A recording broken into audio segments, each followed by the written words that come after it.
So class 12 differential equation का एक very very very important question है, प्रीवियस ईयर का क्वेश्चन है और काफ़ी ज़्यादा इंपॉर्टेंट है। देखो कैसे करेंगे, find the general solution of the differential equation x root one minus y square d x plus y root one minus x square d y is equal to zero. अब देखो मेरे को यहाँ पे क्लियरली दिख रहा है कि ये वेरिएबल सेपरेबल का क्वेश्चन है। अब वेरिएबल सेपरेबल कैसे करते हैं कि हमको वाई वाली टर्म सारी डी वाई के साथ करनी होती है और एक्स वाली टर्म सारी डी एक्स के साथ करनी होती है।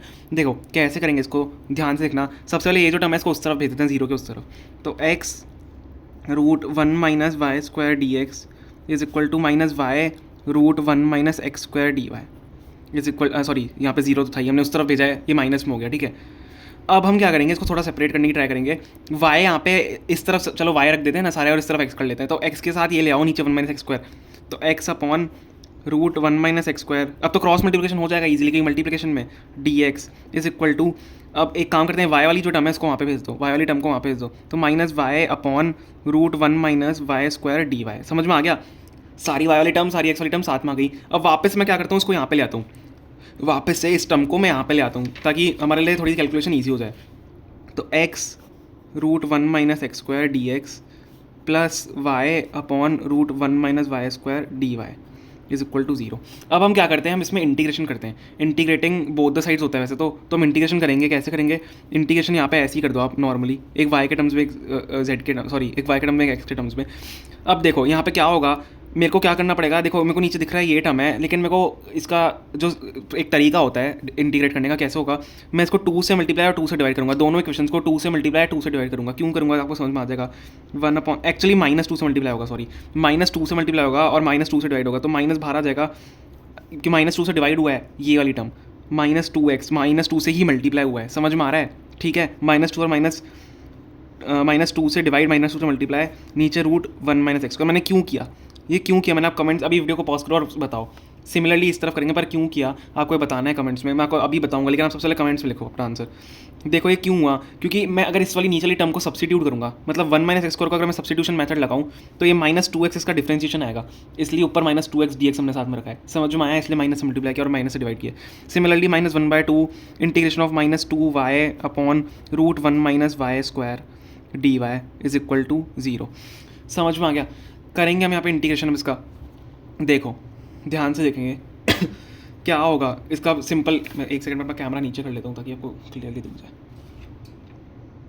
ओके दिख रहा है, यहाँ पे हम इसका अब इंटीग्रेशन करेंगे वैसे, ठीक है। अब इंटीग्रेशन कैसे होगा, देखो इसमें सब्स्टिट्यूशन मैंने बताया आपको, सब्स्टिट्यूशन मेथड तो आता है यार। अगर देखो यहाँ पे एक करके बता देता हूँ आपको साइड में, देन सिमिलरली हम इसको कर लेंगे। कैसे होगा, अलग पेन से कर रहा हूँ।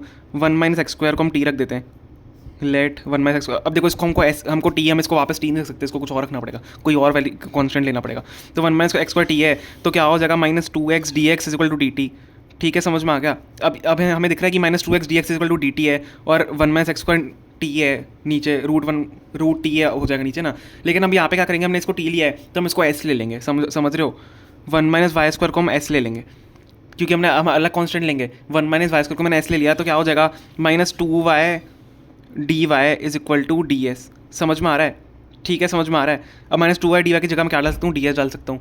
क्लियर है, ओके। अब क्या करेंगे हम, देखो माइनस वन बाय टू है, माइनस वन बाय टू बाहर ही रहने दो। इसका क्या हो जाएगा integration, minus two x d x का, minus two x d x का डी टी डाल दूंगा अपॉन रूट टी हो जाएगा, इसकी जगह वापस टी डाल दिया।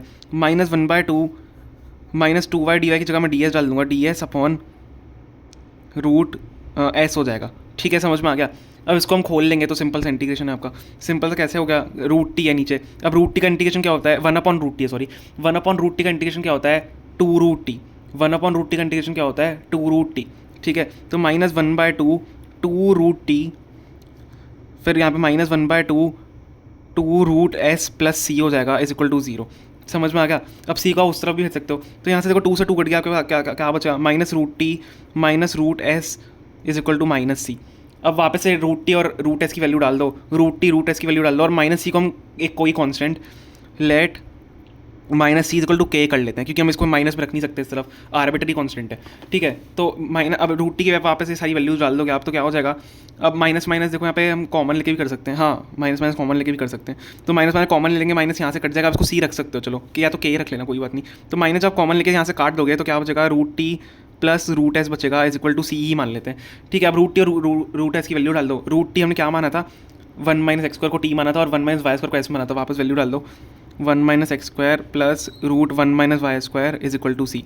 तो यही आपका जनरल सॉल्यूशन हो जाएगा, ठीक है, यही आपको फाइंड करना था, ठीक है, यही आपका आंसर है।